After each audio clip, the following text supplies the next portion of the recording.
Fala galera, tá começando mais um episódio do Cinetalk. Estamos com uma presença ilustre aqui. Antes dela se apresentar, eu vou falar com o meu querido companheiro Nuno. Fala um oi pra galera aí, Nuno. Opa! Tudo certo? Vamos começando mais um episódio para falar sobre a sétima arte, o cinema.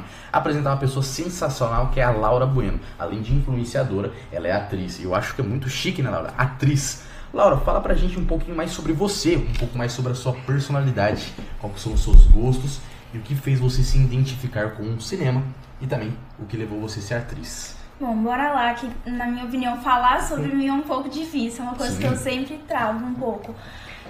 Mas eu acho que essa questão do cinema, desde pequena eu sempre fui envolvida com a arte, né? Porque eu mesmo fiz 6 anos de balé clássico, desde criança eu tenho interesse em dança, canto e tudo mais. E quando eu saí do balé, eu já comecei a me interessar pelo teatro, e com o teatro veio o cinema junto. Tanto que agora eu sou atriz de teatro por enquanto, mas a intenção é ir pro cinema, né? Eu falei, por incrível que pareça, eu sou um pouco tímida, geralmente. Socialmente, mas nas câmeras e isso, quando eu estou atuando, eu sou livre. Eu acho que é meio que isso que eu tenho pra falar sobre mim. Perfeito, então. Então você, aquele cenário, né? A gente vai desenvolvendo nossas paixões na infância, né, Nuno? Você falou que a sua mãe e seu pai também gostavam muito de filmes, levavam você, só que isso de forma despretensiosa, né? Aí você começou a enxergar o cinema como arte. Eu acho que a Laura consegue se identificar com isso, né? A gente desenvolve uma semente ali de uma paixão e conforme vai passando, a gente fala, cara, dá pra levar a sério, eu tô gostando disso, tô exercendo algo que eu me sinto paixão. E aí você tem um grande sonho que é se tornar uma atriz de cinema e que Deus abençoe imensamente que você consiga. E Laura, você estava me falando aqui anteriormente, antes da gente ligar essas câmeras aqui, porque a gente tem que trocar uma ideia, a gente tem que se apresentar, que você gosta muito do gênero do terror. Isso. Mas por que o gênero do terror? Porque normalmente a galera, as meninas, não vamos usar o senso comum aqui, não gostam tanto do gênero do terror, né? Elas querem um romance bobo adolescente, né? Por que o terror? Então, até você falou, eu gosto muito do romance, mas o terror é realmente minha paixão. Eu de verdade não sei exatamente porquê, até quando eu era pequena, pra ser sincera. Quando lançou o primeiro Chuck, eu assisti e porque era um boneco, eu era lotada de boneco em casa, eu simplesmente fiquei... Não conseguia mais ver filme de terror nenhum, eu fiquei durante uns 2 anos mais ou menos. Mas deixa eu falar, a sua família gostava também? Ou é só você que desenvolveu essa parte? A minha mãe ainda gosta mais, a minha avó mesmo não gosta. Tá bom, minha filha, para com essas coisas. Mas a minha mãe e a minha tia, né? Agora meu tio também, mas eu acho que ainda de todo mundo eu sou a que gosta mais. Mas depois desses anos eu voltei a assistir e daí, tipo... É interessante, né? Alguém da tua família gosta da categoria do gênero terror? Cara, pior que não. Na época, lá pra 22 e tal... eu também comecei a gostar muito do gênero terror porque, cara, a mãe tinha comprado o cartão Dito normal, isso, é o gênero mais fragmentado, né? E aí eu comecei a assistir os filmes lá. Acho que um dos meus primeiros filmes que eu vi foi Sorria e tal. Agora, aí... Lançou faz pouco tempo, me sinto velho. Assim. Sorria, mas em 4 anos que lançou o filme. Não mesmo. Pior que faz uns... Ela falou o Chuck, ele Aí, mas eu já tinha o contato com o terror desde pequeno, quando lançou Five Nights at Freddy's, aquelas creepypastas, né, como Slender, Jeff the Killer. Você foi desenvolvendo um amor também pelo... Sim, mas aí eu fui deixando um pouco, porque aí eu fui mais pro mundo da Marvel mesmo, sabe? Todo homem passa, então, né? Foi mais por conta disso, mas aí eu comecei a ver mais filme de terror, vi que tem filmes que assustam, mas... Tem uns jumpscares que eu não sinto medo a maioria das vezes, porque eu sei o que vai acontecer, sabe? Então, é mais por conta disso. Eu gosto muito. O gênero do terror. E engraçado você falar, né? Porque a tua mãe tinha apreciação, mas a sua avó não, aí você desenvolveu um afeto muito grande por terror.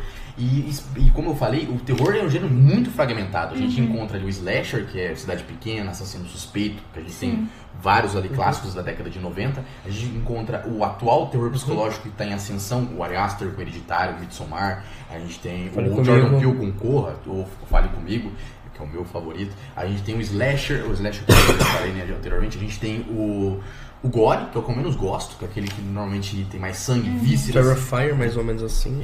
A gente tem o Found Footage, que é gravado pelo pessoa igual o Blood Black, que foi um sucesso imenso. Hack.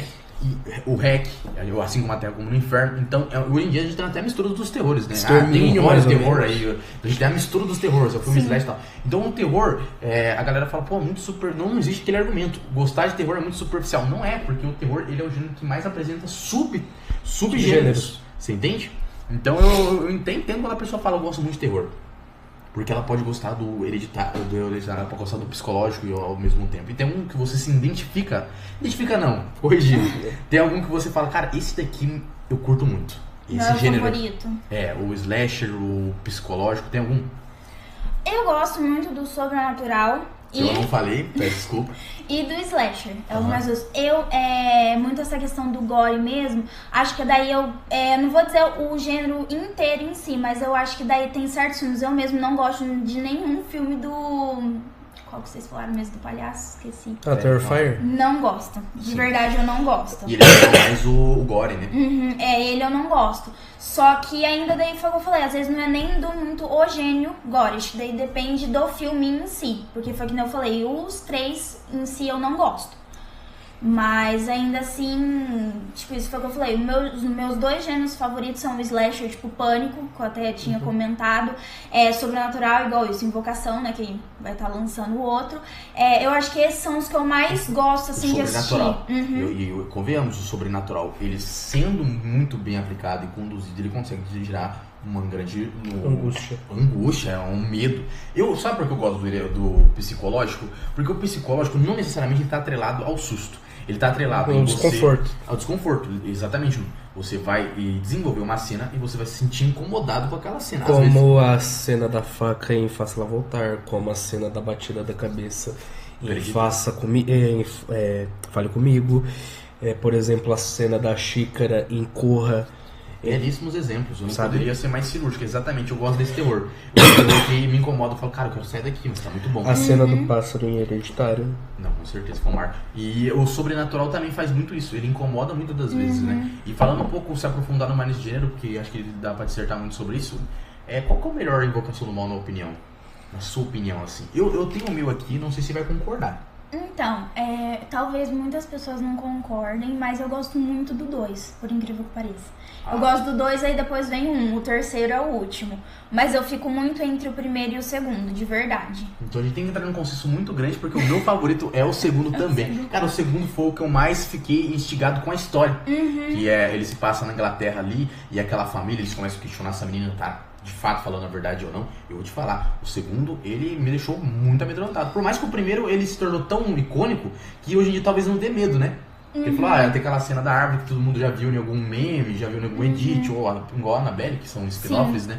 Mas acho que o segundo conseguiu me amedrontar muito. Eu acho um pouquinho. Eu não sei o que tem no segundo, mas eu acho que eu fico mais presa no segundo. E você espera uma alta expectativa pro 4? Saiu as notas, não foram tão boas, mas você acha que o 4 consegue ser melhor? Então, todo mundo tá comentando que até era obrigatório ser melhor que o 3, né? Tem muita gente falando que ele, pelo menos isso, já é melhor que o 3. Muitas pessoas falam que talvez seja um pouco melhor que o 2, mas o 1 ninguém chega, porque acho que de todas as pessoas que gostam de Invocação, a maioria prefere o 1. Bastante, eu também concordo bastante com você. Prefere o 1. Mas assim, eu sou o tipo de pessoa que não vou mais com expectativa alta ver filme nenhum. Porque eu aprendi isso, pode ser o melhor filme, se eu vou com uma expectativa muito alta, eu chego lá e eu vou talvez achar ele ruim porque eu fui com uma expectativa muito alta. E convenhamos, não existe uma coisa melhor do que você ir sem expectativa e se surpreender. Que é uma coisa também que eu comento muito com a minha mãe, a gente não gosta e às vezes isso, eu gosto de ver comentários e tudo mais, mas a gente não gosta muito de ir por comentários dos outros e até por críticas. Porque já teve muitos filmes, agora não vou lembrar exemplos, mas que pela crítica, nossa, a crítica odiou o filme, mas o público amou. Isabelle Boscov acabou com o filme. The Flash ela gostou, nossa. Então, aí, tanto isso quanto crítica, isso de críticos mesmo, quanto de pessoas tipo isso, como nós, eu sempre prefiro ir ver com os meus próprios olhos e dar a minha própria opinião, porque como eu falei, cada pessoa tem a sua percepção e um gênero favorito, é uma percepção diferente do cinema em si, então eu sempre gosto de ser uma pessoa neutra quando eu vou assistir. Cara, eu concordo 100% com você, a parte da originalidade. Sabe o que eu falo? Eu acho que a crítica, eu gosto de ver críticas após o filme, não antes, porque elas complementam a minha opinião. Eu gosto de ver, eu já discordei de vários críticos, eu tô falando aqui do Oitavo Gato, que tem mais de milhões de inscritos, já discordei da Isabela Boscov, já discordei do Felipe Leão. Eu gosto de usar as críticas como complemento. Eu assisti o filme, eu defini minha opinião, igual você falou, de uma forma original, porque é subjetivo. E aí eu vejo uma crítica para ver qual que é o ponto de vista, talvez uma coisa que eu não peguei, você entendeu? Então é muito interessante isso que você falou, que é você desenvolver um senso crítico individual, né? Agora eu não vou... Aí você encontra uma pessoa, um amigo, de repente, na faculdade, na escola, no bar, no salão de beleza. Aí a pessoa, a gente viu lá a Invocação do Mal 4, não gostei, não assista. Cara, eu nunca falo essa frase, sempre falo. Eu, particularmente falando, não gostei desse filme, mas vai lá, cara, assiste e tira suas próprias conclusões. Até a gente que grava a respeito disso, a gente nunca vai falar, não assista esse filme. Eu fiz lá minha crítica destruindo Branca de Neve esse ano. Falei, cara, entre Maria do Bairro e Branca de Neve, eu prefiro Maria do Bairro. Mas se você... E depois muitas mães chegaram na DM, né, porque normalmente são as mães. Falaram, pô, mas o filme tá tão ruim. Falou, cara, meu filho não tá. Mas vai lá, chega a tua conclusão, talvez tua filha goste. Calma. Que isso me lembrou o filme do The Weeknd. Mas o Nuno vai até falar pra gente aqui agora, que é, Nuno, falar pra gente qual que são os filmes. Esse é um belíssimo, a gente tá falando sobre terror, esse é um belíssimo ano pra quem gosta de terror, né? Quais são os grandes lançamentos desse ano? Cara, lançamento Lançamento não, filmes que já foram lançados esse ano, que é um belíssimo ano do terror. Cara, Pega ou Faça Ela Voltar, é um puta filme. Faça Ela Voltar. Teve o Juntos agora que lançou, eu gostei, mas eu não achei muito. Pecadores do caralho. Pecadores. O Novo Extermínio. O Novo Extermínio, que foi bem ofuscado depois do lançamento. Absurdo. E agora, recentemente, a gente teve A Hora do Mal, né? A Hora do Mal. Então, tem algum desses filmes que você gostou bastante? Eu gostei muito de Pecadores. Acho que ele merece, sim, o hype, né? Como as pessoas falam que ele teve. Teve até muitas críticas das pessoas falando, né? Que muitas pessoas, se você fosse, a maioria ver, quem julgou, eram pessoas brancas, né? Que as pessoas falaram que Pecadores não foi feito para olhares de pessoas racistas, né? Sim. Que muita gente não entendeu a crítica por isso, por serem racistas, né? As pessoas falaram que eles não entenderam a questão da cultura, porque quem entende ali, até quem não faz parte, que é igual eu não sou negra, mas eu adorei o filme. Sim. Eu achei ele ótimo, a fotografia ótima também, as atuações, porque foi um elenco ótimo, sensacional. Então, tipo assim, foi um filme que eu gostei demais. E eu falei, eu concordo com o hype que ele teve desse ano, sim. E o Nuno deve concordar comigo, ele tá numa linha e ele não conseguiu cair dessa linha. Não corrigi, ele tava numa corda e não conseguiu cair dessa corda, que é agradar os críticos e agradar o público. Pouquíssimos filmes conseguem e Pecadores conseguiu. Outra coisa que eu me esqueci, que teve outro que lançou esse ano, que também foi Premonição, né? Premonição 6. Como que eles falam em inglês? Final Destination. O inglês dela tá muito bom. Eu ia falar que eu ia ficar bem triste com o inglês.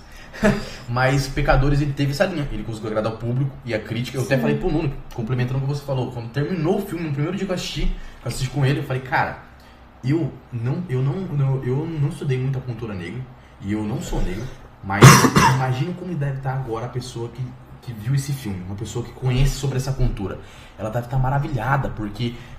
representa muito ela. As metáforas são sensacionais, desde o blues, que nasceu, o blues e o jazz nascem naquela cultura, desde as questões religiosas que são abordadas, desde as metáforas, a composição do elenco, e aí o vampiro que vem... A metáfora do vampiro de tentar tirar o passado do nosso querido protagonista, de querer saber sobre as suas lembranças, e aí remete que ele é irlandês e vem aquelas músicas estrangeiras. Então é um filme cheio de metáforas. Eu falei isso por cara, eu não estudei a cultura afrodescendente e eu tô maravilhado com esse filme. Imagina uma pessoa que pra mim, eu sei que é uma opinião ele é um dos melhores filmes do ano, na sua opinião, Laura? Eu acho que sim. Pra você ter uma noção, eu fui assistindo, eu sabia que seria algo de vampiro, mas a minha mãe, que é a minha mãe geralmente que sempre vai comigo, ela não gosta de coisas envolvidas com vampiro. Convenhamos que é um elemento bem clichê. E na verdade eu acho que trabalhar com vampiro, essas questões igual isso, vampiro, lobisomem, você tem que saber trabalhar muito bem, porque senão cai talvez na questão do ridículo, né, que às vezes as pessoas falam, tipo, não é uma coisa levada a sério, só que ao mesmo tempo eu acho que, tipo, mesmo sendo uma coisa que não existe, eu acho uma coisa super interessante. Mas voltando, a minha mãe não gosta muito. Então pra ela a gente foi assistir, eu falei, mãe, é um filme de terror.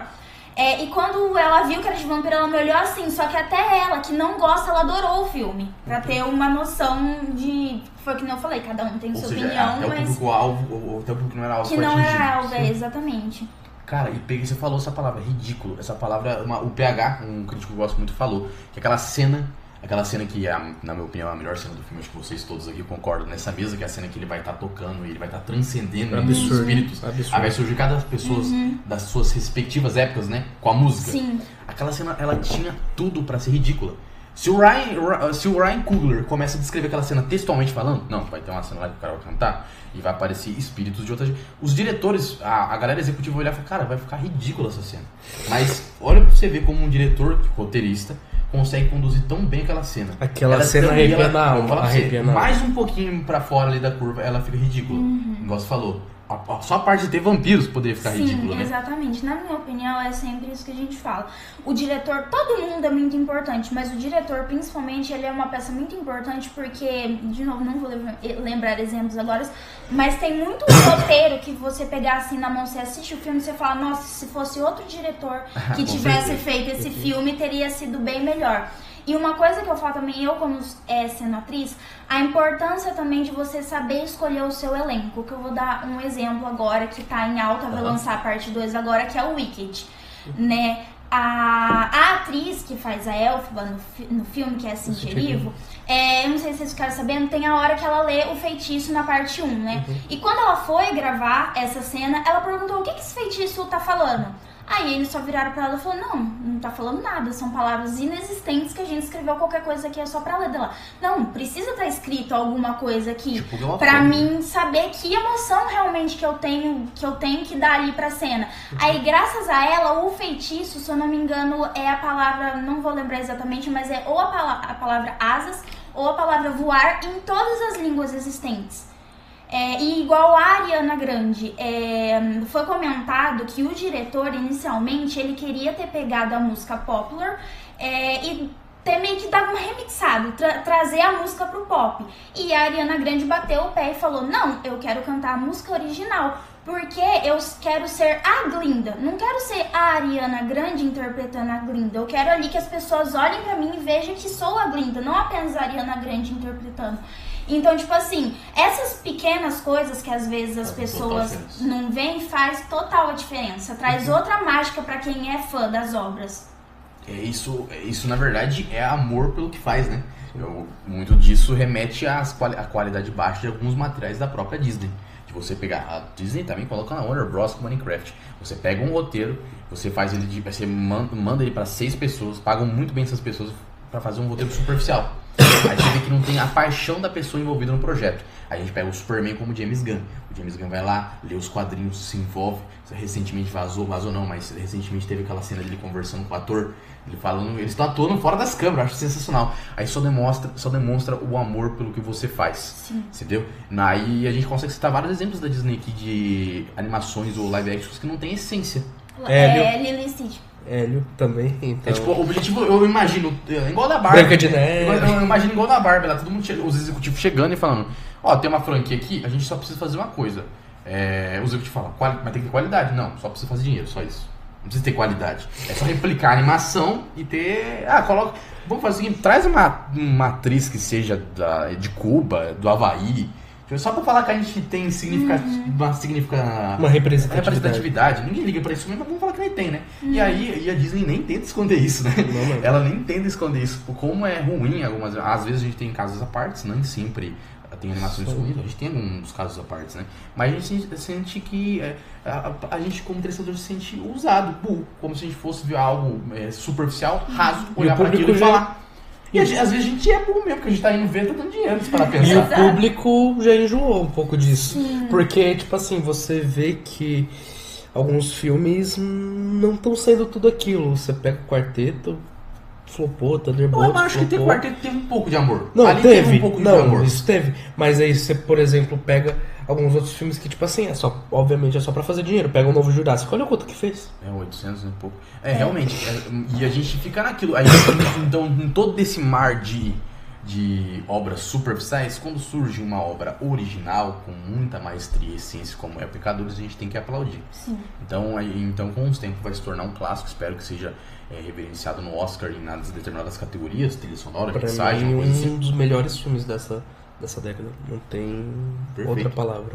E falando sobre o melhor filme, qual que são os melhores? Claro, não sei se você vai lembrar de todos, né? Até eu, se me fizer essa pergunta sobre pressão, não consigo, mas qual que são os melhores filmes que você assistiu, na sua opinião?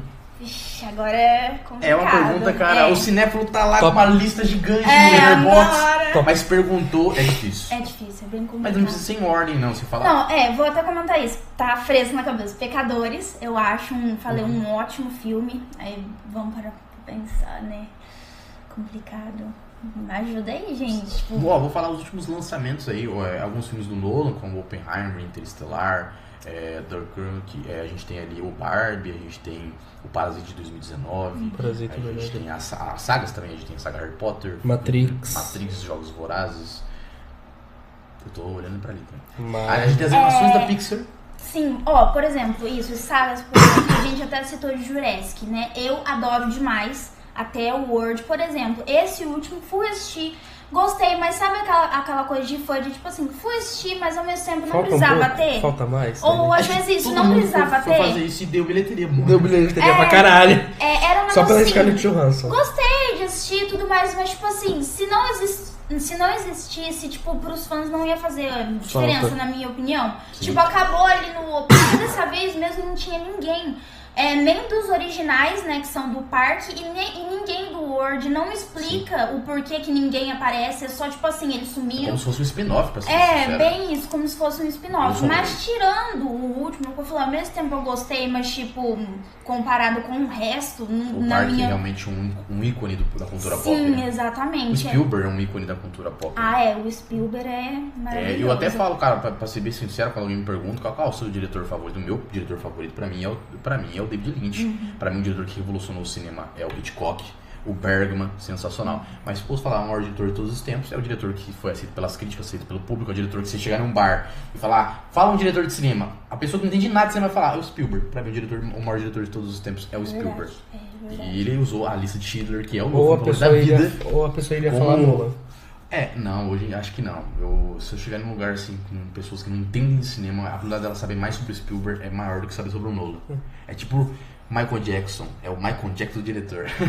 Michael Jackson. Mas ele é um cara que revolucionou o cinema todas as vezes, né? Ele lança ali o ícone que como a gente tava comentando aqui, o Jurassic Park, depois vindo com o Tubarão, não nessa ordem, corrigindo, mas Tubarão, Alice Schiller, o ET, é um cara muito bom no que faz, né? Ele se sente que tem uma grande paixão ali, né? E então, o Jurassic Park coloca uma das suas sagas favoritas, é isso? Isso, é uma das minhas sagas favoritas. Mas se fosse pra apontar um filme favorito, seria muito difícil. Acho que o original, não. O original... Mas fala de Jurassic ou... Não, tô falando da tua vida. Da minha... não. Aí é complicado. Eu vou te ajudar pra você pensar algum dia na sua vida. Normalmente o melhor filme da sua vida não é o melhor do IMDb nem do Letterboxd. Aquele que mais te marcou. Não tem problema ser a fuga das galinhas. Não tem problema se for a louca... Deu uma louca da Chapeuzinho. Tá. Mas se esse te marcou... Me marcar, eu vou falar talvez 2. Que eu até tinha comentado. São animações, acho que eu tinha até comentado, que é O Estranho Mundo de Jack e Festa no Céu. São 2 animações que, na minha opinião, eu tenho também que animações, elas não são, às vezes, muito levadas a sérias, principalmente por adultos, que, na minha opinião, tinha que ser os que mais assistem. Né, Victor? Porque tem... Porque tem muitas coisas que tem animações que, às vezes, os adultos impacta mais os adultos do que as crianças, na minha opinião. Porque a animação, todo mundo fala isso, a animação é virado pra criança, né? Tem muitas pessoas dizem, nossa, lança tal filme, tal animação, se a pessoa não tem um filho, ela não vai assistir no cinema. Sim. E olha lá dela assistir em casa ainda. E tem filmes de animação bem mais maduros, pega aí Minha Vida de uma Abobrinha, com Amor Van Gogh, também tem Flea também, que foi indicado ao Oscar, animações absurdas, com temas muito pesados também. Mas então... Você tem que entender que, além disso, eu sou um nerd, eu sou um otaku. Eu assisti inúmeros animes e eu tento converter a galera, a galera que gosta de anime, a gente usa esse argumento faz anos, que animações não são públicos centralizados como crianças. Existem inúmeras animações voltadas para o público mais maduro, adulto. E às vezes uma animação consegue agregar e alegrar os dois públicos, que na minha opinião é o caso de Up, é o caso de Soul. Só que eu acho que Soul tá mais um pouco pro adulto. Eu também acho. Que a criança vai ver Soul, ela não vai pegar todas as metáforas. Eu acho que nem é feito pra criança pegar todas as metáforas. Mas as animações realmente tem algumas que são voltadas para um público mais maduro. E o Estranho de Jack, ele vem pro Brasil com uma tradução muito diferente dos demais. Sim. A última era pra ser o último Natal, uma coisa assim? do Jack. O Pesadelo Antes do Natal. Que comemos, não é um nome legal. Não, traduzido. A gente tem que, né, falar isso, que o Brasil tem nomes muito melhores às vezes que os originais. Se beber não case. Nossa, o nome brasileiro é muito top. Com certeza, porque a gente faz adaptações, né, não faz a tradução. Você vai me perdoar, eu vou discordar de você. Eu acho que Portugal. Portugal. Eu acho que Portugal. É verdade, Eu acho que Portugal tem as melhores, assim, do mundo, tá? Do mundo, não tem nem como Os caras falar. têm uma criatividade gigantesca. Mas o Estranho Mundo de Jack, ele é uma animação feita em stop motion, se não me engano, ele é da Laika também, né? Tem uma pequena participação. Acho que sim. Ele tem uma visão criativa, não tá totalmente desenvolvido no projeto, mas o Tim Burton tem uma pequena participação perceptiva visual no filme. Como produtor também. E vamos falar, agora que você falou de algumas animações stop motion, dá pra gente comentar sobre algumas, né? Tem umas, eu falo aqui que o primeiro filme que eu assisti na minha vida, que eu me lembro, que provavelmente deve ser Gummy Bear, mas eu não lembro, foi A Fuga das Galinhas, que é outra animação stop motion. Então a gente tem A Fuga das Galinhas, a gente tem Coraline, tem tem Paranorman também. Paranorman, que vai ganhar uma remasterização. Eu falei isso pra uma menina recentemente, ela ficou louca porque ela é muito fã de Paranorman. A gente tem a dos cachorros, do Wes Anderson. A gente tem Noiva Cadáver. o Noivo Cadáver, que eu trabalho à noite, eu tô quase com o Victor, com as olheiras do Victor. Pior que faz sentido, né? Faz total sentido. Eu estou ficando igual o Victor já trabalhando à noite. Mas a gente tem... A Laika é uma grande produtora nesse sentido. A gente tem o Wallace Gromit. Nossa, sensacional, né? Então, a animação stop motion é muito curioso, porque ela exige um grande trabalho, né? Um grande trabalho também, além das stop motion. Mas fica muito legal o resultado. Pô, demora... Caralho, quantos anos? 10? E se você citou Festa no Céu, que é pouco conhecido, né? Então, Festa no Céu, eu concordo, é uma animação pouco conhecida que, na minha opinião, merecia ser mais conhecida. Porque até muitas pessoas, assim, que conhecem os dois, comparam muito com Viva. Né, a estética, por ser talvez a mesma filosofia, né? Por ser essa questão de, tipo assim, uma cultura mexicana, Dia dos Mortos, aí vai, um personagem vai pro mundo dos mortos, volta à vida, então é uma coisa muito assim, mas se for parar pra pensar, por exemplo, Festa no Céu veio antes. 2014. 2014. Eu adoro os dois, mas ainda foi o que eu falei, o mais me marcou foi Festa no Céu, eu até comento desde pequenininha, desde que eu assisti a primeira vez. Se sentiu traída quando viu Viva.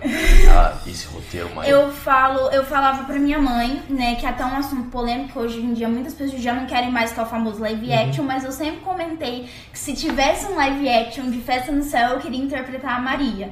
Porque eu me identificava muito com ela e, na minha opinião, eu sou parecida com ela de visual. Mas é um filme que me tocou demais e é um dos meus filmes favoritos. E isso que importa. Eu me lembro quando eu vi esse. Eu falo sobre isso. Eu acho que não precisa você colocar o seu top do MDB. É o que te toca. Eu me lembro quando eu vi esse na época. Fala, cara. Tipo, só pra ser. Você tinha 7 anos. Por aí, eu acho. Pulou, falei na brincadeira. Cara, tipo, era absurdo porque a animação, além de ser muito bonita, você vê, tipo, era uma animação da Fox, né? E anos depois você vê que a Disney comprou a Fox. E muitas pessoas podem até comparar do filme, mas naquela certa época não tinha esse burburinho, sabe? E você vê que muitas pessoas poderiam relacionar isso com plágio, mas aí, já que agora a Disney comprou a Fox, não seria considerado um plágio. Além disso, eu me lembro quando eu vi o filme, cara, tipo, isso era um horário muito ruim mesmo, 17 horas no Boulevard, quando eu vi o filme. E, nossa, e não tinha ninguém na sala, não tinha ninguém na sessão além dos meus pais. Então, sabe, era um filme que também não teve tanta popularidade assim também, sabe? Eu acho que até mesmo nos dias atuais. Mas é uma animação belíssima mesmo. Eu concordo. Foi o que eu falei, eu acho que precisava de mais reconhecimento, porque, tipo assim, qualquer arte, é igual eu sempre cito do Van Gogh. Van Gogh morreu achando que ele era um péssimo artista. Ele só foi reconhecido depois. Então, tipo assim, arte, pra mim, a arte, ela é infinita. Sempre vai ter tempo pra ela ser reconhecida. Então, tipo, foi o que eu falei, eu acho que merecia, sim, ter um reconhecimento maior, porque é uma coisa linda e é uma cultura. Outra cultura, isso, por exemplo, um brasileiro assistir, um italiano assistir, conhecer outras culturas, porque eu mesmo acho que esse é um dos motivos que eu gosto. Porque eu sou uma pessoa muito interessada por várias culturas, né? Que tanto que isso, eu quero ter dinheiro pra conseguir viajar o mundo e conhecer as culturas pessoalmente. Então, eu acho que é uma coisa que me encanta muito essa questão de como eles abordaram a cultura no desenho. E eu falo até tanto em Festa no Céu quanto em Viva. Eu posso falar ali dos dois, que eu gosto do reconhecimento da cultura em ambos os filmes. Isso mostra como a cultura é rica. Nas duas abordagens de animações foram com maestria. Minha boca tá suja? Não. Perfeito, senão eu estaria passando vergonha aqui. Mas as animações são sensacionais. E agora tem meu lado otaku voltando aqui para as perguntas, cara. Você já assistiu algum filme do Estúdio Ghibli ou agora você vai ter o seu primeiro contato com o estúdio? Eu assisti um que era a minha infância, que eu ficava repetindo, que era... Fala, com certeza olhar pra mãe e falar, cara, adoro Era esse filme da Disney. Ponyo. Pônio. Cara, eu amo Ponyo. Eu defendo fielmente que se eu um dia tiver um filho, uma filha, esse vai ser o primeiro filme que minha filha vai assistir. Não, o primeiro filme tem que ser Pulp Fiction do Tarantino. É isso. Muita arte pra ela, mas Ponyo é sensacional, né? Eu adorava assistir, eu ficava E aí que tá, repetindo. eu acho que essa é a diferença entre as animações americanas e as japonesas, cara. Elas encantam mais, cara. Elas são ricas, quando eu falo que elas são ricas em tanto visual como na parte textual, elas são sensacionais. Menino é gasto isso numa também. perspectiva... Isso numa perspectiva oriental não, isso numa perspectiva ocidental. A gente tá enxergando aquela obra numa perspectiva ocidental, a gente tá ficando maravilhado. Imagina se a gente entendesse todas as suas analogias e simbologias por morar no Oriente. Então, o Estúdio Ghibli é sensacional e o Ponyo é um filme maravilhoso, com uma paleta de cores riquíssimas e fala sobre o amor de infância, né? Existe uma coisa mais genuína do que amor entre crianças, é sensacional, né? Ponyo. E foi só esse filme que você assistiu do estúdio? É só, porque Perfeito. nessa questão mas assim, eu não que não me pega muito, mas eu acho que eu não me interesso muito. Eu já assisti alguns animes, mas tipo, pouquíssimos. Eu acho que ainda seria uma coisa, talvez eu focar mais no futuro. Nada, sim, entendo. E eu tô com muita inveja de você, que você não assistiu todos e você vai ter como primeira experiência. O Ghibli Fest. Como não Também. emocionar com a Princesa Kaguya, a Menina Garça e Nossa, o Menina amigo Garça é Totoro. absurdo. Então assista, vale muito a pena. E com certeza algum desses filmes, dos 22 filmes do estúdio, algum vai se tornar o seu favorito. Agora, fora animação, tem alguns outros filmes que te tocaram muito? Você falou sobre Festa no Céu, Extremamente Jack, sensacional. Eu até espero uma continuação de Coraline 2, mas eu acho que acredito que não vai existir, não sei. Não. Sempre tem algumas repercussões. Mas tá tudo bem, a gente entende que uma A gente obra-prima deve entende, manter daquela maneira. Porque é o que eu falei, tem algumas certas coisas que acontecem. Tem muitos filmes que tem várias sequências que os fãs fingem que não existem, né? Megamente Porque 2. às vezes, tipo, muitas pessoas falaram, eu quero continuação de tal coisa. Vão lá e fazem e ninguém gosta. Porque às vezes não souberam executar. Que uma coisa que eu vejo às vezes na internet que o povo zoa é que, tipo, nossa, os fãs às vezes fazem roteiros melhores do que os próprios diretores. São pagos pra isso. Exatamente. Mas e falando em continuações desnecessárias, a gente sempre tá. Em todo podcast, em todo episódio, a gente sempre fala mal da Disney, mas a gente ama a Disney. Mas a gente vai falar que Vivo vai ter uma continuação, né? Então, né? Será que era necessário? Acho que não precisava. Porque a gente tem muitas pessoas colocam Viva como uma das melhores animações da Pixar, não a melhor, tem algumas pessoas que colocam nesse pódio.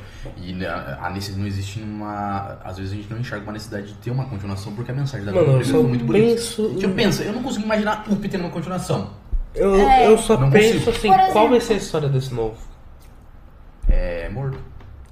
Um era vivo, o outro vai ser morto. Eu penso exatamente isso. Tipo, tem algumas coisas que não tem muito enredo. Tipo, às vezes fica, mesmo sendo Estão necessário. fazendo por dinheiro. Estão fazendo por dinheiro, exatamente. Igual Up tem na Disney, tem os curtas. Que é uma sériezinha lá do cachorro. Eu já assisti, adorei. Mas, tipo assim, é o que você falou, por exemplo, aquele curto ali, pronto, acabou. Aqueles episódios ali de 1-2 minutinhos, é É um aquilo. complemento. Big É um Hero. complemento, É, exatamente. Operação Big Hero é exatamente isso. Tem um filme absurdo de bom. Hero. E tem a série do Baymax, que é praticamente... não complementa porra nenhuma.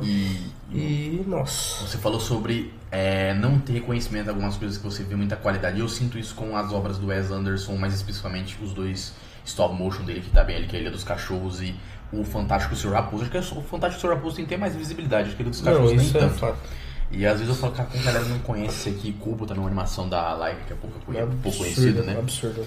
E tem alguns filmes de anime também sensacional. Tem um filme de anime que eu sempre recomendo pra galera, que é Wolf Children, que é... Wolf Children, Criança Lobo, corrigindo, né? Criança Lobo, e ele é um filme sensacional, ele toca o lado emotivo, acho que os asiáticos até melhor nisso, e ninguém conhece muito. Mas às vezes é até melhor, né? A gente fica com animação pra gente. Tem uma animação stop motion que me perguntaram recentemente, ela é muito desconhecida, que é Maxi Payne. Nossa, Maxi Payne. Eu também nunca vi, Ele mas o falou pessoal. que tinha assistido, Mas o pessoal. Melhor animação Mas que o eu já pessoal me fala que é um puta filme também. Ele remete, isso eu não- ele remete um pouco Ele é a feio. Memórias de um Caracol, que lançou recentemente. É feio. É o mesmo Animação diretor? feia. O mesmo diretor. Ele é uma animação feia, mas é o feio com um propósito. Tem um propósito narrativo de ser feio com a animação, mas não é só despretensiosamente. E a gente teve Você assiste algumas séries também ou é só no cinema? Não, série gosto também, que tem as minhas séries que o povo até comenta. Muitas pessoas têm as séries de conforto, aquela série que você termina e assiste de novo. Pode Stranger falar, Things. pode falar. É, que eu tenho, a minha trindade, né? Na verdade, trindade, mas também tem, vamos dizer que são umas 4, que é Friends, How I Met Your Mother, Modern Family e... Ai, a outra é um pouquinho diferente. Arcane? Não. Ah, ela tá falando sitcoms. E a outra é... como que é? Tô tentando lembrar, porque em inglês, mesmo que eu saiba, é meio complicado a pronúncia, né? Mas o traduzido fica Donas de Casas Desesperadas. Que, na minha opinião, também é uma série que merecia muito mais reconhecimento. Então você gosta de sitcoms mesmo? Gosta. Então, já que eu tô com um especialista das sitcoms aqui, eu quero que você fale qual que é a melhor sitcom. Dos 4 que você comentou. Porque eu saio em brinco com os amigos. Eu falo, cara, galera, eu vou fazer o seguinte. Primeiro, não compare Friends com How I Met Your Mother. Eu prefiro How I Met Your Mother. Mas eu também não sou hipócrita no ponto de afirmar que Friends não foi um marco. É o sitcom mais talvez seja o sitcom mais famoso junto com The Office. Seja as duas sitcoms mais famosas. Eu gosto mais, particularmente me conectei mais com o Barney. Eu me conectei mais com a série How I Met Your Mother. Sim. Modern Family comecei, achei mais inteligente. É que eu, na verdade, acho que eu tava até comentando isso ontem com a minha amiga. Eu sou o tipo de pessoa, pode ser alguma pessoa que, tipo, não fale mais comigo no passado. Fala, nossa, Laura, mas antes você era assim. Eu mudo, eu evoluo, graças a Deus, muito rápido. Então, hoje em dia, eu sou assim. Eu não sou o tipo de pessoa, que é um exemplo. Eu e a minha amiga tava até comentando sobre Diário de um Vampiro e Crepúsculo. Certo. Que por ser 2 obras sobre vampiros, é uma coisa que tem muita treta dessa questão. Tipo, Crepúsculo é melhor, o Diário de um Vampiro. Eu, na minha opinião, estou assistindo pela primeira vez Diário de um Vampiro, por incrível que pareça. Canônico na vida da mulher. Eu acho que eu tô na 3ª temporada, só que Crepúsculo já assisti inteiro. Na minha opinião, prefiro Diário de um Vampiro. Minha melhor amiga, prefere Crepúsculo. E tá tudo tranquilo. Eu sou o tipo de pessoa que, assim, a gente não vai estar tendo uma conversa e você vai falar, nossa, eu adoro Crepúsculo. Eu vou falar, nossa, mas Crepúsculo é uma merda. Diário de um Vampiro é bem melhor. Eu nunca vou ser esse tipo de pessoa, porque eu acho que não tem a necessidade. Porque cada pessoa tem seu gosto. Tipo, beleza você preferir Crepúsculo ou Diário de um Vampiro. É a sua opinião. Igual eu falei, eu prefiro Diário de um Vampiro, mas eu não vou vir falar mal de uma coisa que você gosta. Porque uma coisa seria que eu e a minha amiga às vezes comenta também, que eu falo muito sobre essas coisas com ela. Que é como se fosse um assunto talvez mais certo. Mais certo não, falei errado, desculpa. Mais sério. Mas não é, tipo, vamos dizer que é uma coisa fútil. Tipo, gosto de uma série, gente. Não vai acabar o mundo. Não vai acabar o mundo. Eu não gosto da série favorita. Tipo, não vai acabar o mundo. Eu gostar mais de Diário de um Vampiro, um exemplo, né? Então, tipo assim, eu acho que eu sou muito dessa questão.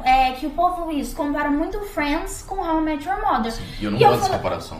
Eu não gosto também, porque eu adoro as duas. As duas foi a minha tia que me apresentou, aliás, né? Ela vai ficar muito feliz que eu tô falando de Friends e How I Met Your Mother, porque foi ela que me apresentou. Eu adoro demais mesmo. Meu personagem favorito de Friends é o Chandler, né? Que eu me identifico demais com ele. Aliás, eu até tô lendo agora o livro do ator, né? Que então, infelizmente... Você gostou muito do personagem. Que infelizmente ele faleceu, né? Fico muito triste, às vezes eu paro pra pensar. Foi, né? Não, vai fazer 2, 3 anos já. Caraca. Foi... Nossa, eu lembrava muito tempo assim. Pra falar a verdade, não sei, tem pra certas coisas que eu sou meio sensível, então ele de verdade, às vezes eu paro pra dar uma pensada, às vezes dá até vontade de chorar como se fosse um membro da família, porque é o tipo de pessoa que eu queria ter conhecido. Porque eu até lendo o livro, assim, tem muita coisa que eu me identifico com ele, porque é muito engraçado você ver a trajetória dele, porque ele era o personagem do Chandler. Por incrível que pareça, eles eram iguais. Ele até cita no livro dele que ele fala: quando eu peguei aquele papel, parecia que, tipo, alguém tinha me vigiado a minha vida inteira e escrito aquele personagem ali, porque eles eram idênticos. Então, tipo assim, eu até comentei com a minha mãe, que eu falei: nossa, mãe, ele parece que isso, ele nasceu realmente pra fazer aquele personagem. A arte vai tentar entrar em conflito com a vida. E a gente tá batendo na tecla aqui, a sitcom mais importante, uma que teve mais relevância ali pra cultura pop, com certeza é a Friends, a que mais tem a locomoção de Friends. Mas eu acho que existe a comparação entre os dois, porque quando acaba Friends, vem logo em seguida How I Met Your Mother. Sim. E eu acho que acredito que seja por isso, porque a galera tem uma perspectiva de enxergar como sucessor, né? E eu brinquei falando com o evento canônico na vida da mulher, o The Vampire Diário de um Vampiro no caso, e realmente eu tenho pro lado da minha mãe é toda mulheres e pro lado do meu pai é todo homem, né? E todas as mulheres pro lado da minha mãe assistiram todas, minha irmã assistiu 8 vezes, minha prima, minha tia, todo mundo ali. Eu falei: vou assistir. Só falta vou assistir. Eu falei: não, eu vou assistir porque eu queria impressionar as garotas. Era isso, a verdade. Então eu assisti o Diário de Vampiro por completo. Gostava muito do Klaus, achava ele um bom personagem. E eu acho que o ódio não, mas eu acho que você acha o Diário de Vampiro melhor porque aquele plot no Crepúsculo ali não te cativou. Aquele plot ali de que tudo era um sonho, não. Não. Mas mesmo eu ainda preferindo aquele lá, eu acho que é na minha opinião, um dos plots mais, assim, até quem não gosta precisava assistir aquela cena. Você tem noção? Eu não sei se você assistiu a saga Crepúsculo ou Amanhecer, mas eu vou te contar aqui brevemente. A gente tem todo um acontecimento super relevante. Pensa que é um Guerra Infinita ali, um ultimato. Exatamente. Eu vi a cena. É o ultimato dos vampiros. E aí, de repente, tudo é um sonho, uma ilusão. Uma visão. E aí eu fiquei, eu lembro de ser traído. Eu fiquei traído naquela cena, tá? Eu falei: cara, eu só imagino quem viu isso no cinema. Eu fiquei muito traído. Só imagino quem viu isso. Porque tem pessoas com duas opiniões. A primeira é que a galera achou muito impactante. A segunda, a galera achou bem broxante. Broxante é pra caralho, né? Eu acredito que você tem uma opinião oposta. Eu tenho uma opinião oposta. Ela falou que achou impactante. Eu achei, tanto que eu falei, a minha amiga que também prefere Crepúsculo, ela falou que foi um negócio muito assim. Porque o que acontece, tipo, se fosse real, tipo, até eu que não curto muito, ficaria muito chateada. Sim. Se tivesse realmente acontecido. Tô falando assim, tem muitas mortes, porque né? Mesmo que seja uma obra antiga, talvez tenha pessoas que vão ver e não sabem o que aconteceu, né? Mas foi o que eu falei. Então, tipo, ao mesmo tempo que eu fiquei, tipo, como assim, era um sonho, né? Um sonho, isso que eu falei, era uma visão. Eu fiquei feliz por aquelas coisas não terem acontecido. Então eu achei bem impactante, na verdade. E divide até hoje. Isso, sim. Sabe o que parece? Isso me remete a primeira vez quando eu vi o episódio 9 de Star Wars. O final, eu pensei assim: nossa, cara, que foda, pá. Aí depois eu pensei, revi, eu pensei assim: caralho.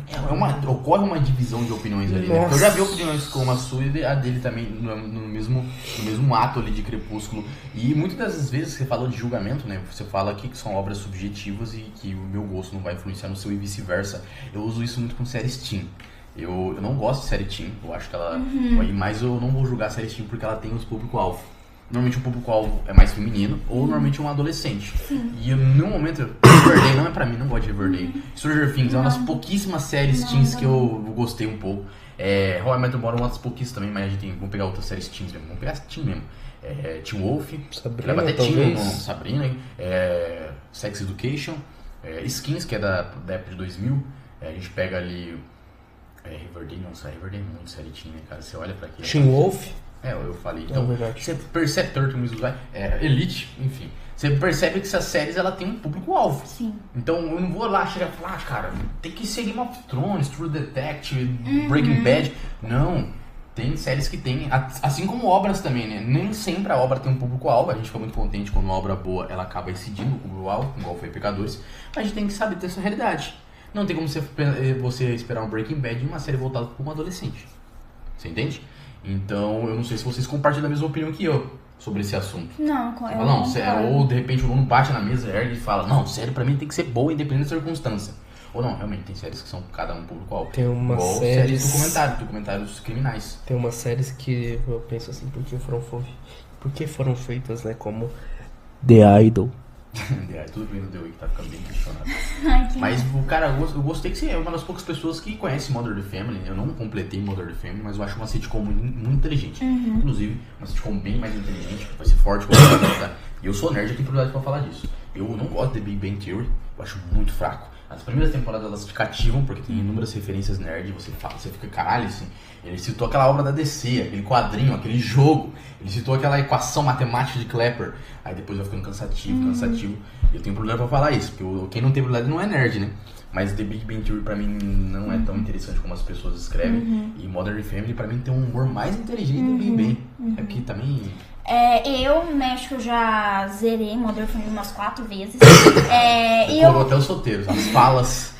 E eu gosto, essas 4 séries que eu citei, eu já assisti mais de uma vez. E eu gosto muito, porque por incrível que pareça, até hoje, tipo, eu vou assistir e eu vejo, tipo, nossa, eu nunca tinha visto essa cena. Ou eu mesmo... Eu assisti Friends.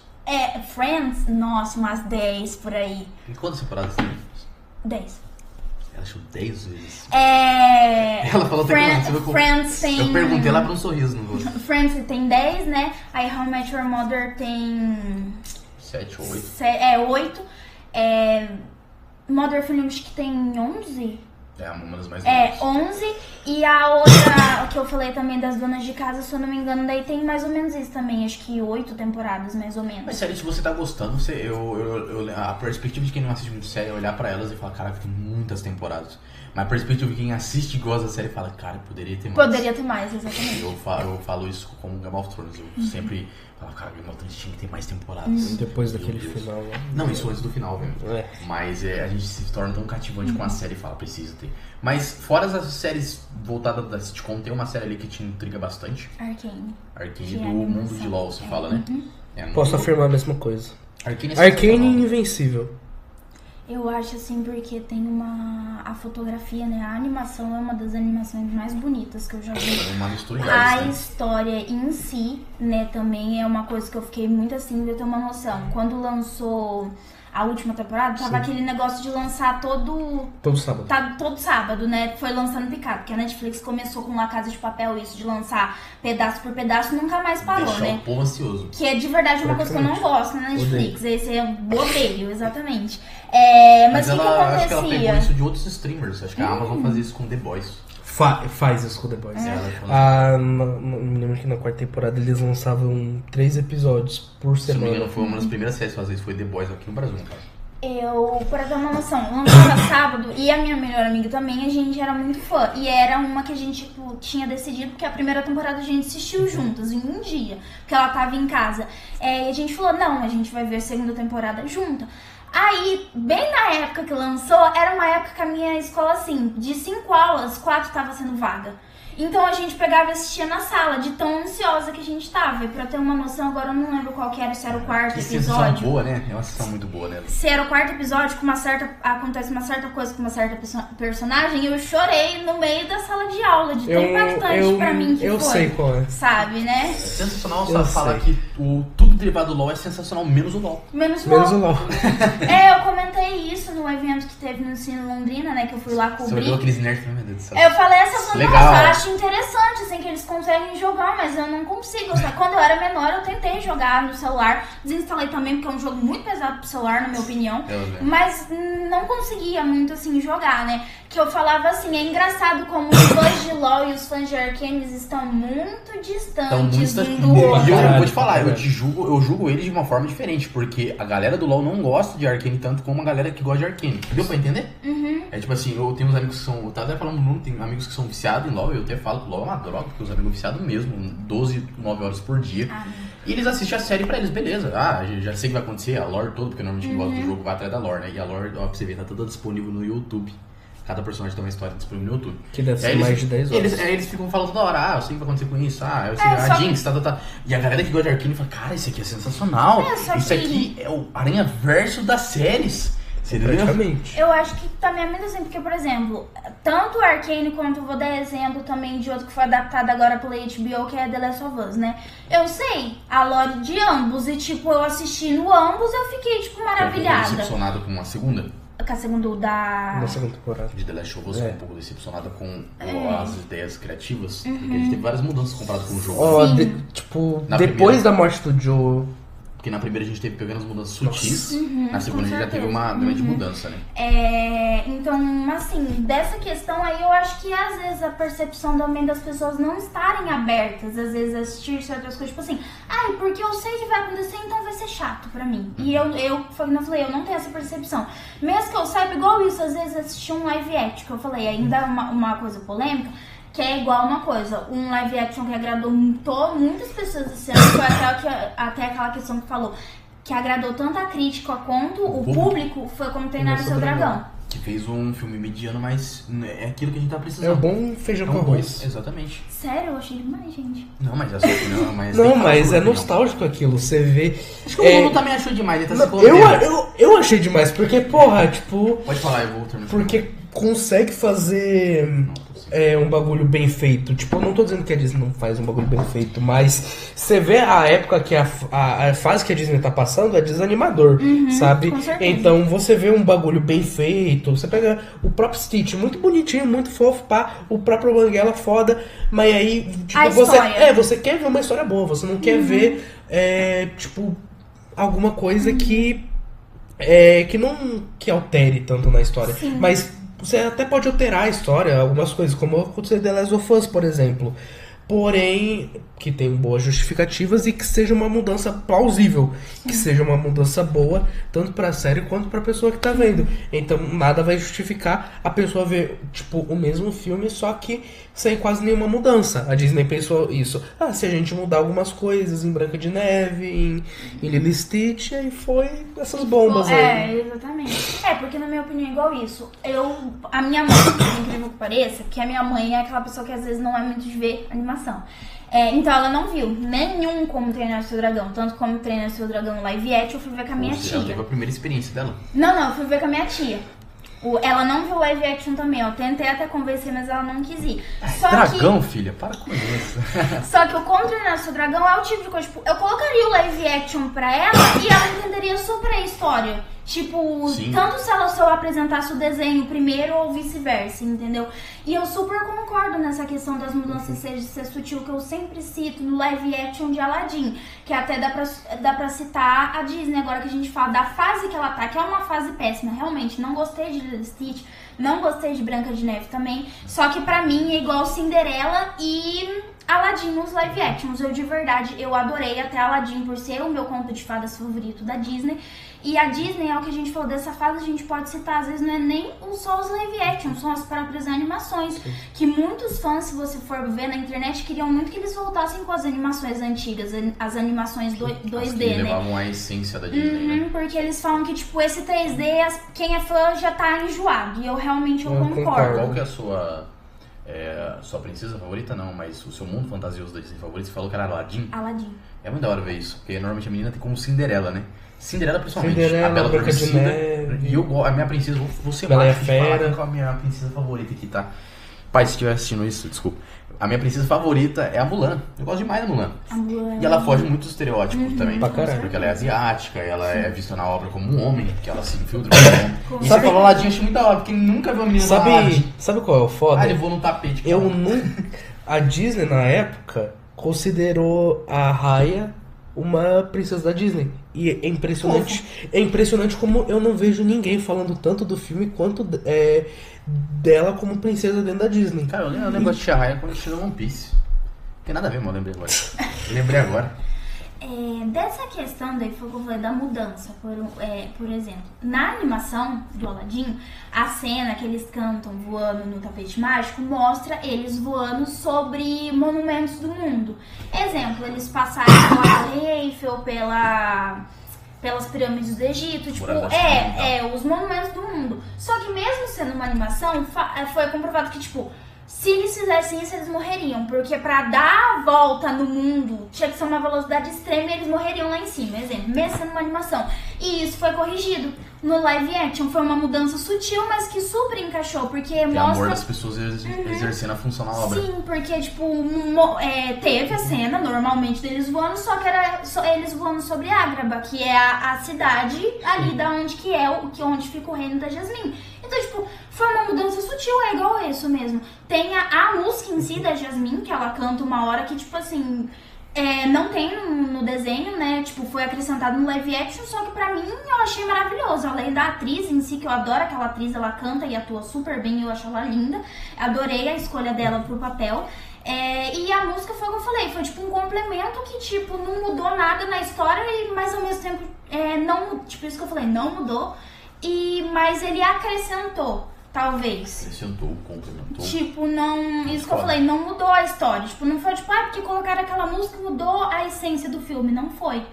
Isso que eu quis dizer. Caralho, eu nunca vi uma pessoa ter tantos argumentos pra defender Aladdin. E eu fiquei Cara, eu fico surpreso agora. Não tem nem como falar mal. Realmente eu gostei bastante de Aladdin também. E tá na hora, né?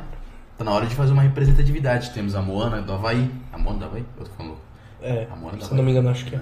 A Moana vai ter um live action. Que é ano que vem, inclusive. Enfim, tem a Mulan da China, a gente tem a Jasmine, que é ali da árabe, né? Dos contos. Cadê do Brasil? Cadê a princesa do Brasil das Amazonas? RJ.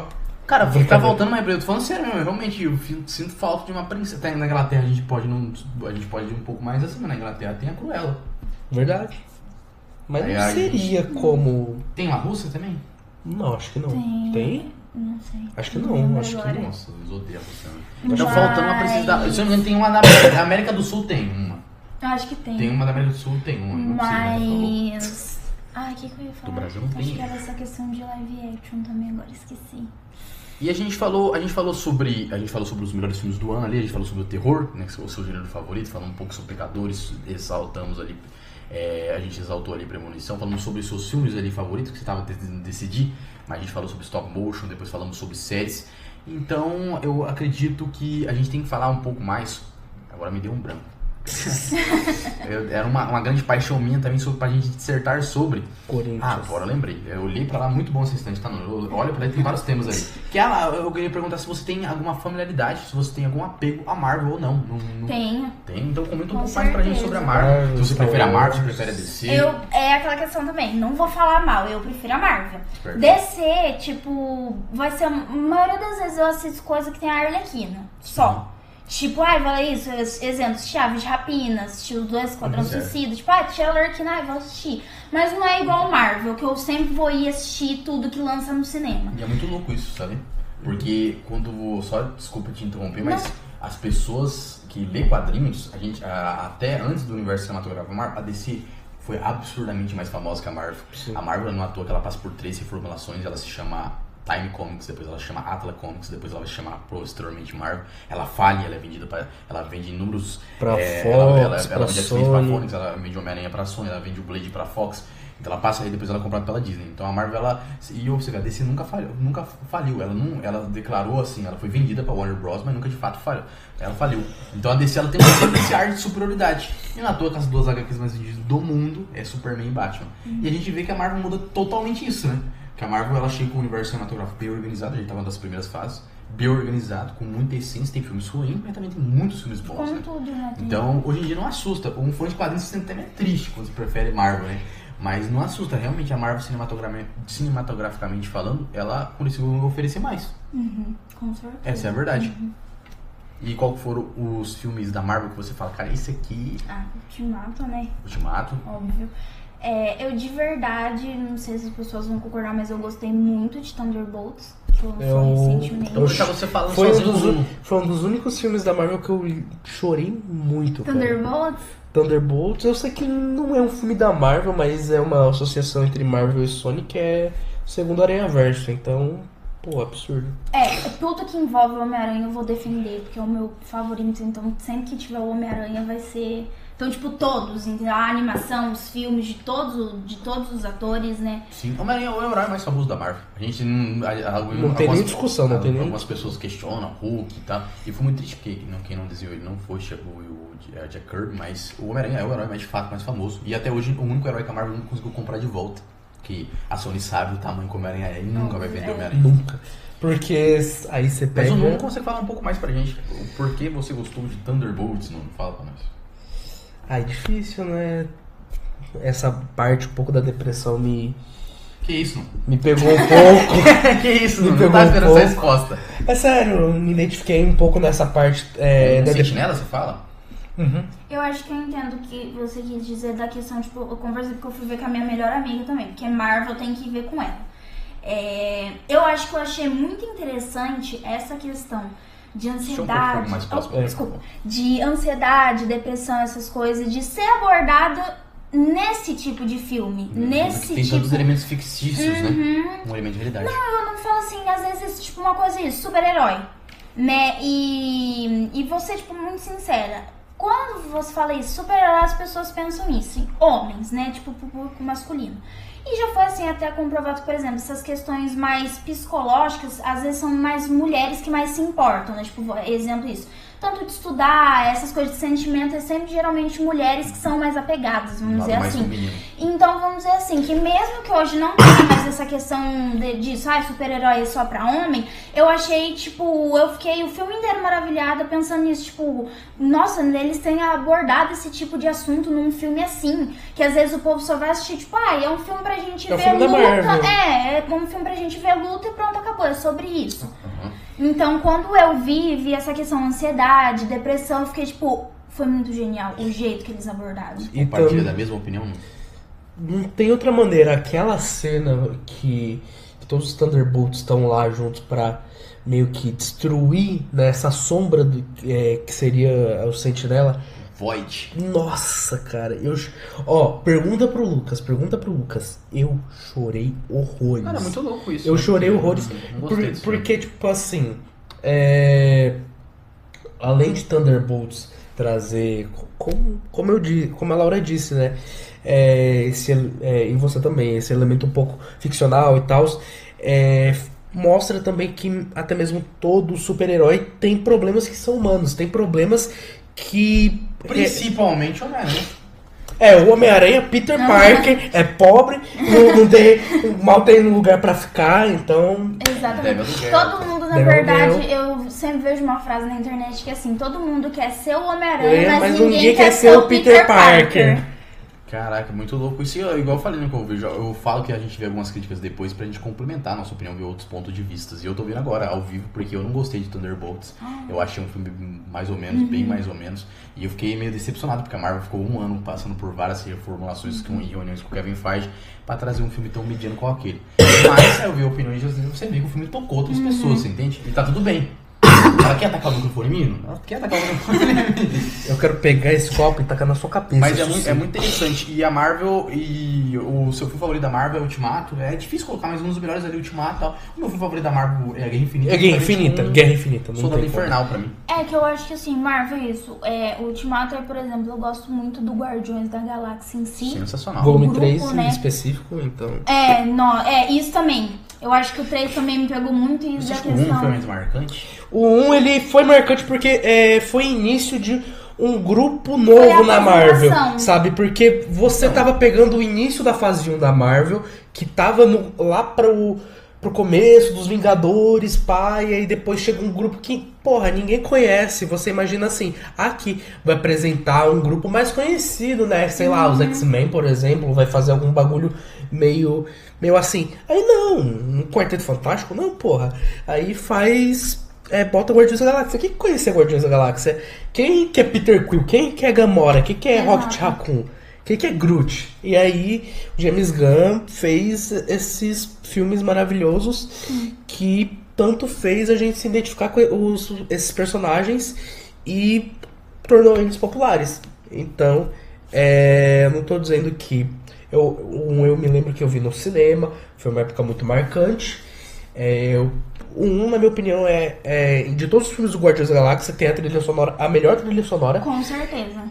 Mas eu acho que o 3, por por ser mais tocante, eu acho. Eu também acho. É que na verdade assim, desculpa, pode falar. Por conta desse negócio de abandono de animais, testes realizados em animais, porque é um negócio, tipo, muito sensível. Você fica com raiva daquela pessoa que faz aquilo. Então, por exemplo, você vê algumas ações, por exemplo, do Capitão Pátria, até mesmo algumas ações do próprio vilão do Guardiões da Galáxia. Mano, você fica puto, você dá vontade de bater naquele cara, matar aquele cara, sabe?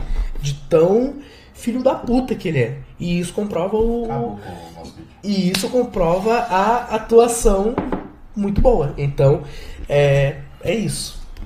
Eu acho que a questão do primeiro filme, eu acho que em tudo, não só em Marvel, em isso, trilogia, essas coisas, igual a gente comentou até de Invocação. O primeiro filme de qualquer coisa sempre vai ser, acho que as pessoas vão ser às vezes muito apegadas, até que talvez a sequência seja melhor por ser o primeiro. Sim. É ali que você conheceu certa obra, é a questão do nostálgico, entendeu? Mas foi o que eu falei, Guardiões da Galáxia, o meu favorito é o 3, é muito tocante igual a minha mãe. Minha mãe não gosta também dessas coisas de super-herói, porque minha mãe não gosta muito de coisa ficcional. E eu fiz ela assistir só o terceiro. Expliquei mais ou menos como eram os personagens e ela chorou também, pra ver como que era essa questão tocante, porque eu acho que também isso, o Guardiões da Galáxia trouxe essa questão de uma realidade, porque esses testes em animais que ocorrem no filme, não ocorre aqueles, tipo, eles não estão transformando exemplo na vida real um cachorro em um robô, mas existe teste em animais na vida real e que sofrem muito, muitos animais morrem, né, infelizmente. Então eu acho que isso me tocou muito também, que eu falei, eu chorei horrores no cinema e que eu mesmo, animal, quando tem qualquer coisa em animal, em qualquer filme, eu nunca consigo me segurar. Às vezes eu posso ver um filme assim, nossa, 10 pessoas morreram, tipo, nossa, 4 vidas de um cachorro. Aí eu vejo um cachorro, tipo, alguém pisando na pata de um cachorro, eu vou chorar, entendeu? Então eu acho que é por isso que eu gosto mais do 3 também. Acho que os três filmes são muito bons, né? O segundo, por mais que tenha algumas incompatibilidades, ele ainda consegue manter muita essência, né? Com a sua soundtrack do James Gunn, que ele passa pra mim no Spotify dele. Mas a Marvel tá num momento um pouco trágico em certo aspecto, né? Ela, igual eu falei, ela passou por algumas reformulações. Você acha... Isso foi um corte que eu fiz com o Lucas, que ele me questionou qual que vai ser agora, qual que se encaminhava pro grande sucesso, era Quarteto ou se Superman. Era Superman. Eu falei que era Superman. Pela primeira vez a gente teve uma bilheteria maior na DC do que na Marvel. E aconteceu. E eu me senti o ilusionista. E é a primeira vez... Eu já tô aqui. É a primeira vez em anos que um filme de super-herói não passa de 1 bilhão. Sim. A última vez que isso aconteceu foi em 2013. Como qualquer momento da história. A gente sempre, o ser humano tá apto a enjoar ou saturar sobre um gênero. Você falou, e muitas pessoas defendem que a gente tem uma apego emocional muito grande no primeiro, porque normalmente o primeiro tem mais qualidade. Mas isso não se aplica a Duna 2, que consegue ser melhor que o primeiro. Puta que pariu. É que eu lembrei agora. Duna 2. Ó, melhor filme da década, pronto. Tá, não eu fala. acho que tá sendo emocionado. Não fala. Cara, Duna 2 é simplesmente... Eu até posso falar, eu gosto bastante de Star Wars, mas eu acho... É uma opinião bem polêmica. Eu prefiro Duna do que Star Wars. Eu não quero mais continuar o podcast. Eu não vou comentar porque eu não curto nenhum dos dois. Eu não quero mais começar o podcast. Tá dando o clima que você criou? Mas, Laura, a gente tem mais uma outra paixão que você quer abordar aqui. A gente falou tanto sobre o cinema, mas às vezes ela tem uma outra paixão, né? Às vezes você se interessa por filosofia, sociologia, astronomia, mercado financeiro, não sei. Então, uma coisa que eu acho que envolve o cinema, por incrível que pareça, a minha mãe, ela é enfermeira e tem pós-graduação em saúde mental. Então, graças a isso, eu desenvolvi uma coisa muito por casos criminais.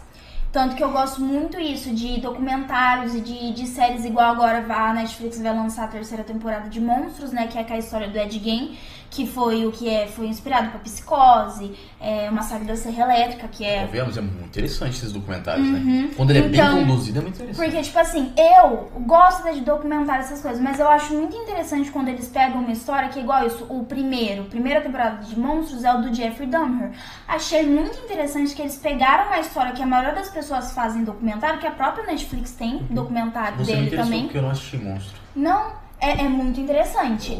Teve algumas pessoas do Jeffrey Dahmer que acharam a temporada dele meio paradinha, que ele era uma pessoa meio assim. A série dele eu achei bem paradona mesmo. Eu falei, mas ele é bem burro, né? Mas, tipo assim, eu comecei, né, foi a primeira que eu assisti, achei muito interessante, porque, tipo, eles pegaram uma história real, que eu falei, geralmente, porque é muito detalhezinho, né, e eles fizeram, na verdade, como uma série, não documentário ali, realmente, tipo, você sentindo como que era, entre as, tipo assim, como que era isso, a casa dele, por outra pessoa atuando, né, isso que eu falei, não ser um documentário, e eu falei, muito interessada agora que vai lançar, né, essa do Ed Gein. Eu fiquei interessada aqui agora. Eu acho, tipo, super isso interessante, tanto também dos casos criminais brasileiros, né, que é igual eu tinha citado. Da Suzana Ristoff. O caso da Botkiss. O caso da Botkiss também. Também fiquei arrasado com ele. Cara, absurdo. Eu assisti a série também. Eu acho que o momento mais emblemático e impactante da série é quando ele começa, o pai com o gaúcho. Carandiru também. O pai gaúcho começa a mencionar que cada vida valeu alguns centavos, 75 centavos, 85, se eu não me engano. Aquele momento é bem impactante. E você falou dos documentários, eles são um ponto da nossa... É o mais asqueroso do ser humano sendo abordado na tela e que ele descobre. É interessante ver aquilo como aquela forma. O pensamento das pessoas como também. Como que existe pessoas com aquela linha de pensamento, sabe? E agora eu fiquei interessado em monstros. Eu não sabia da existência dessa série. Então, eu acho muito interessante, porque assim... eu acho interessante você saber como que é possível as outras pessoas pensarem. Porque eu não tô falando assim pra você começar a ver isso, coisa de documentário de psicopatia, qualquer coisinha que às vezes a pessoa pode ser parecida, você ir lá e falar, nossa, aquela pessoa ali é psicopata. Não é assim também. Mas é muito interessante você às vezes pensar que às vezes, tipo, você tem que estar alerta às vezes. Então você falou, inspirou psicose? Parece que ele inspirou psicose também. A doença que um dos personagens de Psicose tem, que é a dupla personalidade, você fala lá. Então, tipo assim, o Ed Gein, quando eu era menorzinha, eu tinha um canal no YouTube. Não deu certo. Clássico do ser humano. Não deu certo, mas eu falei do caso dele, falei até do caso sobrenatural que inspirou o último filme de Invocação Agora, eu já tinha comentado sobre também. Qual que é? Aquele da família Smurl que eles falam. Parece que é o último caso que eles fizeram e é um caso meio que sem solução, se eu não me engano. É um caso interessante. Não sei se você vai responder isso pra mim, mas foi o último caso porque eles queriam parar ou porque eles falaram, meu Deus, isso aqui não dá não? Se eu não me engano foi isso. Eles falaram, não resolvemos isso aqui, vamos parar. Ou foi? Não, olha a magnitude desse caso, a gente não consegue. Foi alguma coisa nesse nível. Foi tipo assim, isso aqui é muito grande, tipo... Isso aqui a gente não vai conseguir lidar. Foi alguma coisa assim. Então, tipo assim, foi o que eu falei, eu adoro essas coisas, tipo, virado pra vida real. Foi que nem eu falei, eu gosto muito da trilogia do filme que foi feito com a Carla Dias da Von Ristoff, né? Que, aliás, a Carla Dias deu um show de atuação, na minha opinião. Ela atuou muito bem. Até agora também vai lançar a série Lela do Tremembé, né? Que é com os presos famosos, né, que ela também faz parte, que agora vai ser até a Rui Barbosa que vai interpretar, né, agora. Eu mesmo, assim, tipo assim, adorei de verdade a Carla Dias, eu gostaria que ela voltasse, mas ela mesma negou o papel, né, porque ela falou que ela não queria viver uma pessoa que fez aquilo com os pais de novo, porque ela já viveu isso por 3 filmes e... tá ficando cansativo, né? Pô, não, e como atriz, eu mesmo assim, atriz, as pessoas acham, mas é uma coisa muito assim, às vezes você é imersivo de como você entra em certos personagens. O exemplo mais famoso, Heath Ledger, com... Exato, que na verdade as pessoas até falam que parece que até que o papel do Coringa em si tem meio que uma maldição, né, que é igual a época que o Jared Leto interpretou o Coringa, né, que ele ficou meio assim, ele falava que até pra se preparar... Cara, eles vivem mesmo o papel. Ele, pra se preparar, se eu não me engano, ele ficou uns dias no manicômio pra ver como que eles, assim... Teve relatos de que, por exemplo, ele mandou uma caixa pra Margot Robbie, que interpretava a Arlequina, com um rato preto morto, então, tipo assim... Muito louco. E sabe como que fez o Joaquin Phoenix? O Joaquin Phoenix não precisou fazer nada disso. Ele só precisou tentar acessar o Gov e não conseguiu virar o Coringa. Falando sério, porque é muito ruim esse aplicativo do governo, melhora, pelo amor de Deus. Na verdade, ele viu... Ele tentou 3 vê uns vídeos aí de como coringar na internet e pronto. Mas é literalmente. sobre isso, é sobre você viver intensamente o seu papel. Você falou, imergir, né? E às vezes isso pode Com gerar certeza. conflitos psicológicos, Sim. né? E a gente tá falando de uma série sobre assassinatos, né? Sim, com certeza. É isso que eu falei, a Carla Dias falou, eu já tinha vivido isso 3 vezes, foi uma coisa que mexeu muito com ela. A Rui Barbosa, pelos trailers, né, que já foi divulgado, eu acho que ela também vai dar um show, porque ela é uma boa atriz. Sim, lembrava no Império. Foi só aquela questão também que eu falo do famoso de você ver alguma coisa primeiro, que é igual quando tem muitos remakes, isso. Exemplo, tem vários Batmans. Sempre vai ter, dependendo ali, Coringa, principalmente, sempre vai ter um ali, aí, tipo, às vezes não é que o ator é ruim, mas você é tão apegado ao original. Tão apegado ao original. Então. Quando foi divulgado, o Robert Pattinson como Batman teve essa reclusão ali das pessoas. Nossa, e hoje em dia a gente decide que o Batman do Robert Pattinson tá até melhor ou igual a do Christian Bale. Isso eu concordo, porque o dele foi um que eu fui ver no cinema. Fiz questão de assistir. Eu de verdade gostei.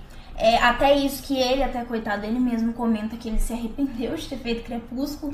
Por causa que até hoje, né, as pessoas zoam, fazem meme com ele. Que mesmo que ainda tenha sido o que deu a carreira dele, Pra ser bem sincero, né? eu acho que esses atores que não falam isso, eles estão mentindo, eu acho. Eles estão mentindo. Eu acho que... Não, tô falando sério, eu acho que assim, eles vão falar na câmera, me arrependo, vergonhoso. Mas lá dentro do coração deles tá, mano, se não fosse isso, eu não tinha virado o que eu sou hoje. É isso que às vezes... Eu dou assim, de uma certa forma, sabe? Mas, Sim. obviamente, pode realmente É que, na verdade, é aquela questão que a gente pensa. Isso, quem que poderia, assim, às vezes, no futuro eu poderia ter pegado um outro papel que eu também teria ficado, talvez, famoso na magnitude. Né? Às vezes isso, um papel mais sério. Porque foi o que eu falei, infelizmente o Edward, muita gente zoa, né, o personagem até hoje, faz meme. Hoje acho Você que brilha?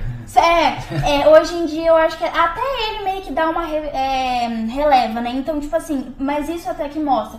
Porque foi o tipo de coisa que falaram quando ele foi escalado, que tipo, nossa, aquele cara que interpretou o vampiro, que brilha, vai fazer um personagem desse. Tem será que ele tem... no próprio área de atuação, né? Exatamente. Que eu acho assim, mesmo que de novo, voltando até a opinião sobre assim, eu acho que ele atuou, né, bem no coisa, desde que daí depende. A gente tem que pensar também o tempo de carreira, gente.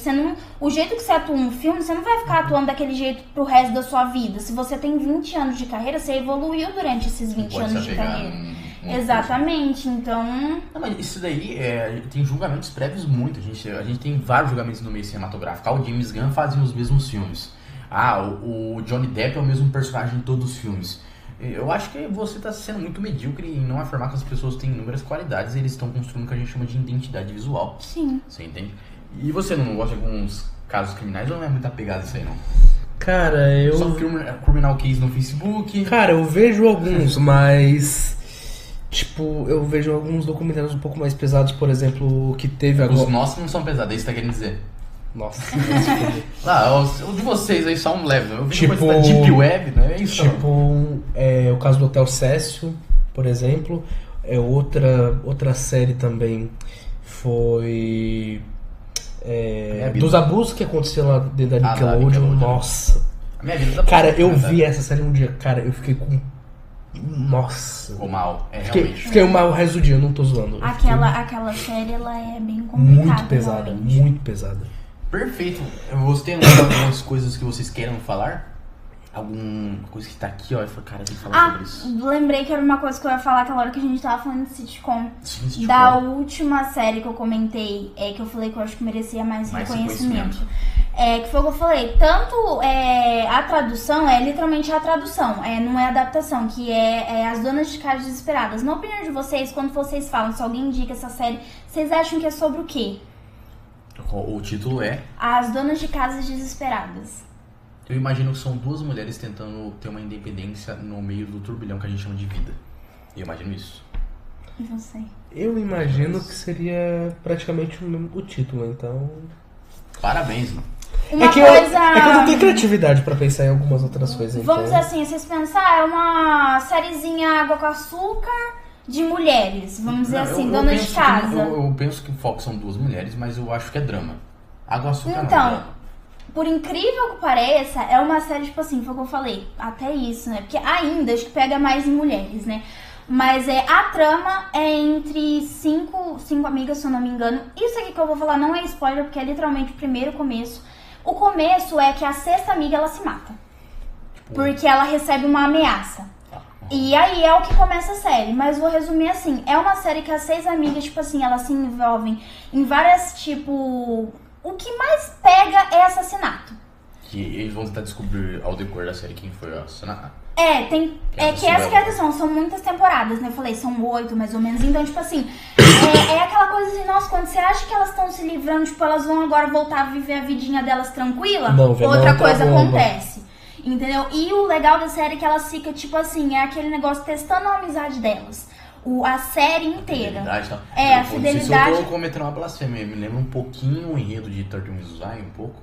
Ou não? Eu tô sendo... É que isso não... os 13 porquês lá da Hannah Baker, que ela acaba cometendo suicídio e grava 13 fitas. Não é. Que foi que nem eu falei, tipo assim...